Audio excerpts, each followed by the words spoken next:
Hi everyone, this is Laure Jeremy, and today we have a special guest in our UniToShine podcast. So we have Dan Maggs, who is going to share with us so his journey. So essentially, Dan is currently and still, he will correct me later, a GP. And he's launching his business. So what we would like to know about his journey and what he's going to share is how essentially to start your business, launch your business alongside your professional career. Welcome, Dan. Thank you. Thank you. Great to be here. So Dan, if you can maybe telling us a bit more about you and a short description would be great. Okay, so I am a GP. So for those people who are not familiar with what that is, that's it's like a family practice doctor. Okay, so in a surgery rather than a hospital, and we deal with all aspects of family medicine. And I've been a GP now for about 3 years. But I've been having leanings towards starting my own business probably for about 15. And it's really just come to fruition over the last 2 or 3 years. And really the big reason behind that was, first of all, general desire to be an entrepreneur, and that's been something I've been interested in a long time.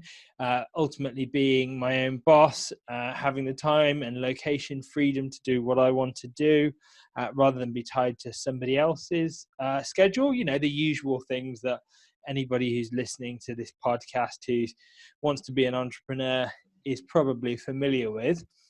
But really,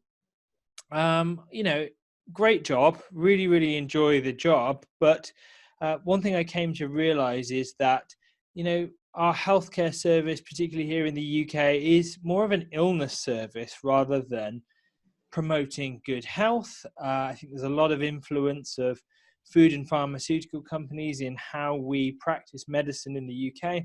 And really, we're just helping people who are already ill to try and prevent them from getting even sicker.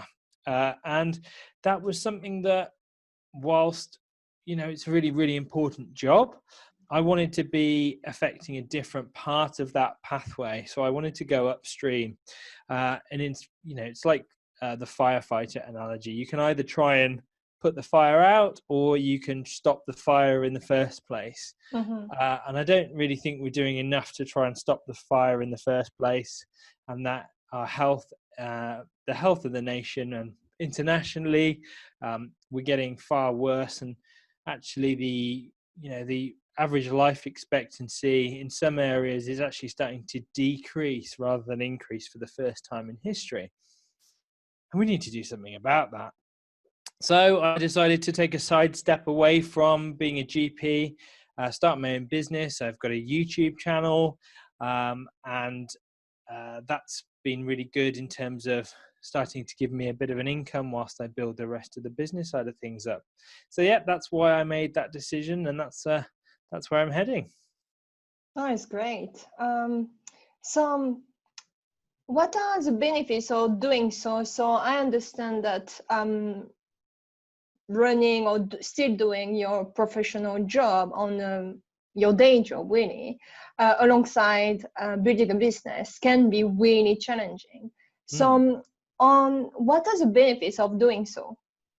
So I think certainly the benefits from me are, first of all, money. Okay, so I think that's a benefit and a challenge, because certainly if you, obviously I can support myself at the moment through that side of things, but also it doesn't quite make you as hungry to go after the business side of things as well. So I think you can see that both ways.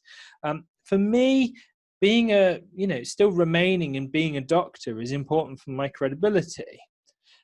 So that's very important benefit of me continuing to be a doctor. And actually, I enjoy certain elements of my job. I'm very fortunate. We're very fortunate, as GPs here in the UK, to be able to have what we call a portfolio career. So I can certainly pick and choose certain elements of what I want to do. I'm not necessarily tied down to a contract with any one organization, so I can really do what I want to do and pick and choose. So I'm very lucky I'm in a career that gives me that sort of flexibility, and I appreciate that's not what, if you have a kind of office-based career, people can't always do that kind of thing. Mm-hmm. Yeah. So benefits are great, but I guess it must be a number of challenging. So I guess in terms of time and doing both at the same time. So what are the challenges first of all, and how are you overcoming these challenges? So first of all, I think the big challenge, as you've alluded to, is time. Time is, obviously we all have the same amount of time, but just fitting it in alongside the work, and the work can be quite draining. It's always a long day as a GP. We tend to start 8:30 in the morning. Clinics finish about 6:30 in the evening.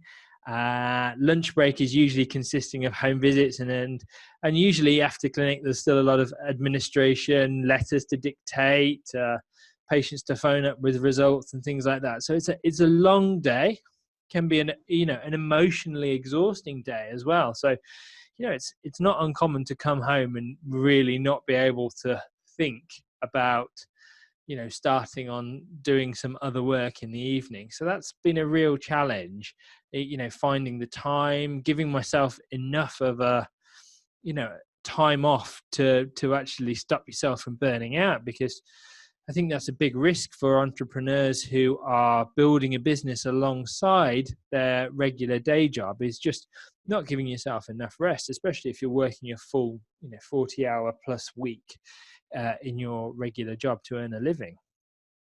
Mm-hmm. Okay. And what I was also thinking, so what are the rewarding of doing doing kind of looking to build your business at the same time you're still into your career?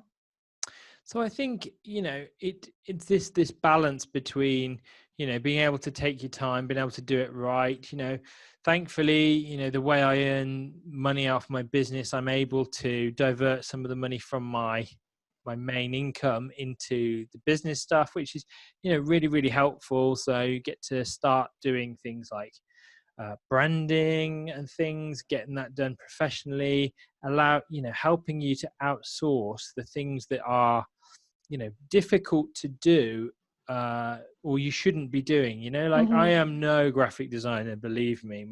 I should never go near Photoshop or Canva, to be honest. So one of the key things that I've done is and colors are terrible. I'm useless with colors. So one of the key things that I did was get a branding document done very early on. I have, just through Upwork, I've got a graphic designer who helps me with a lot of that kind of stuff. So that's really, really helpful. You obviously can start to outsource stuff like video editing and things. It's just something, to be honest, I have found quite challenging to do because I'm a bit of a perfectionist and a bit of a control freak in that area. But with regards to, so building it alongside your income, you're having a regular income, does mean you can afford to divert some money into those kind of things rather than literally bootstrapping everything, which Mm-hmm. hopefully will give you a little bit more, progress early on. Yeah. I mean, having the money in, so having this kind of day job makes so much, I mean, in a way, so much easier if you want to outsource and remove some pressure on you. Maybe it can seem like it's taking longer to start your business, but at the same time, I guess it's probably better. So I've been talking to a number of people, and most of people recommend to start their business alongside their day job,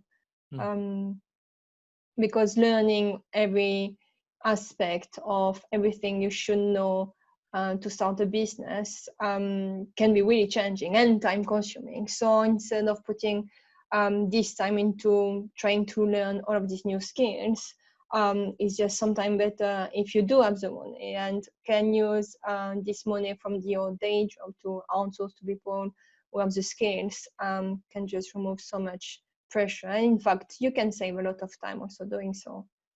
Definitely. And I think, one thing that you'll find very common, as this podcast develops and stuff, is this argument of, when you don't have a regular income coming in from your job, you haven't got that safety blanket there. So actually you tend to, there is that desire to make sales and stuff much, much quicker, which I can definitely see as a benefit of jumping out, quitting your job completely and getting on with that side of things. And yeah, definitely.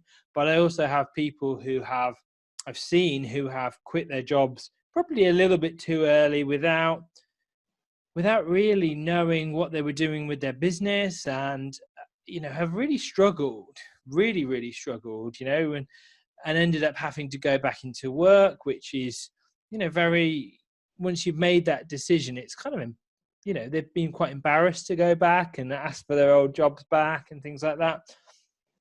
But then again, there are some people, I guess, who, really make a real go of it. And so, yeah, I think that you can look at it from both sides, really, can't you? So your plan, so if we are talking about kind of future, so how do you see the future when potentially, because I think last time we spoke, you were saying that now you were spending less time in your day job and now spending more time on your business. Absolutely. So sorry, yeah. No, that's fine. So absolutely, yeah, I have started. So there's two sides to what I do as my day job, if you like. I do in-hours work in a clinic, and I do out-of-hours work at the weekend. I used to do like a 50% balance of that kind of work. I have decided very recently, and in fact, I've got my last ever day of in-hours work that I'm working this Friday as we record this. So as this podcast has gone out, I am done. So really happy about that. But I am continuing to do my weekend work now, and that's because I built the YouTube channel up to a certain point where it's giving me enough revenue that I can start to replace some of that. It's not completely replacing that income at present, but I know that the amount of time that I will be able to spend on the YouTube channel now that I'm not working during the week will quickly make that benefit. And the aim is, in the next year, in the new year, is to start to launch my own products, and gradually, like a set of scales, one side to the other, just start to shift the balance between work from my medical work, from my non-medical work, from my online work.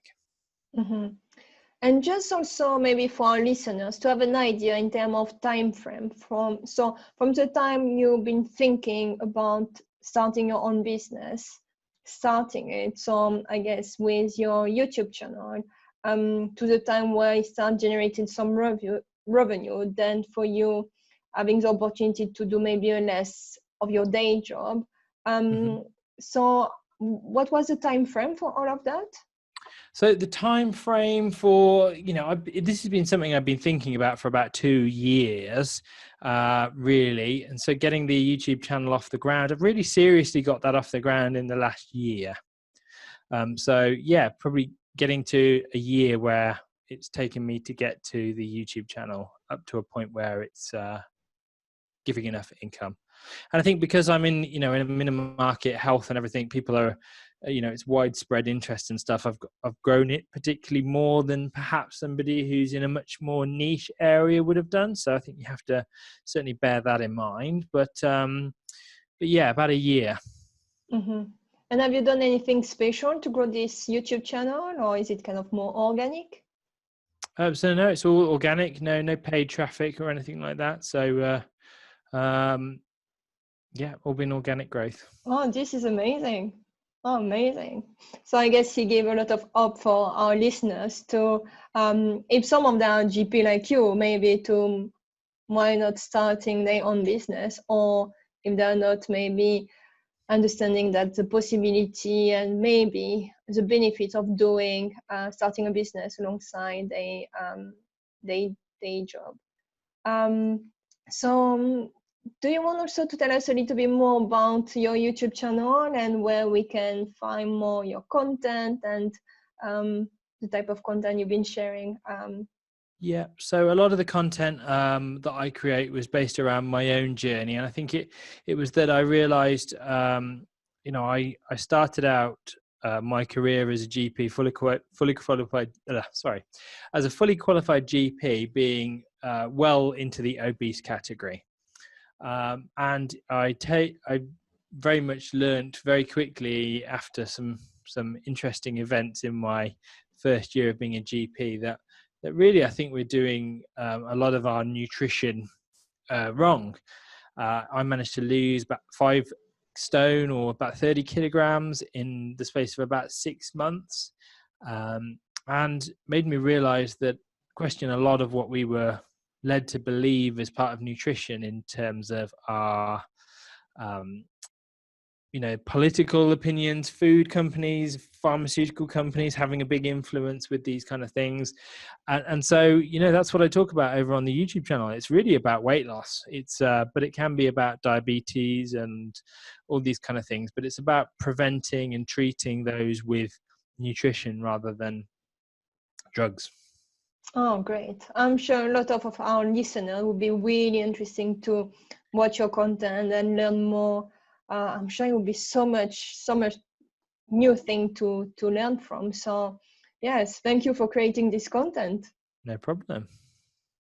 So I think it's a great, I really enjoy doing the YouTube videos. It's great to be able to teach your knowledge to a large number of people. And, I think it's the second biggest search engine owned by the largest search engine in the world. So it's an exciting platform to be on.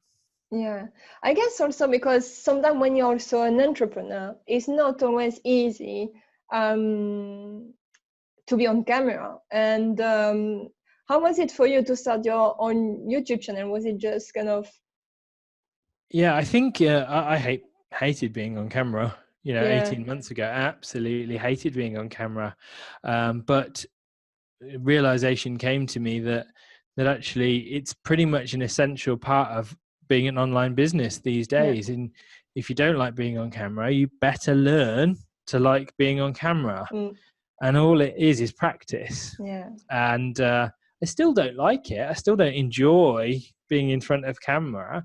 But, when you're making videos for YouTube, you just learn a line, you deliver the line, and if you make a mistake, you cut that bit out and you carry on, and eventually you get better and better over time. And that's all it is. And, it's not like live TV. So, I still don't like doing like live videos, like live streaming on Facebook and things like that. But, you have to do it. You have to get on and do it and practice. And, I appreciate that some people will naturally be fantastic in front of a camera, but I think most people have to have actually worked at it in order to get to that point. Yeah, no, it's so true. I mean, we are part of the same group, and people within this group, I mean, for most of these entrepreneurs, they're facing the same challenge about showing up on camera, do some live recording. It seems that it's not really natural for anyone. So even for me, no, it's not. But it's such a video is such an important thing because it allows people to get to know you, get to see your facial expressions, and get to trust you. And I think the time to trust somebody is much, much quicker. Obviously with podcasting and stuff, you're spending a lot more time with people. My videos tend to be, short, kind of 10-minute kind of things. But that's, it's a really good time to be able to get to know someone. And, the people that, I'm sure people will know that the people they follow on TV or the people they follow on YouTube, they feel like they know them. And it's quite a quick process to get to know someone when you're watching them on TV or on video. And I think, one of the most important currencies we have as entrepreneurs in 2019 or 2020, if this is going out next year, is trust. Is trust, and the ability for, and people, are so fed up of being marketed to in like sleazy ways, and you can't fake it on video. So, I think it's really important for people to be able to trust you, to be able to see your face and hear you talking.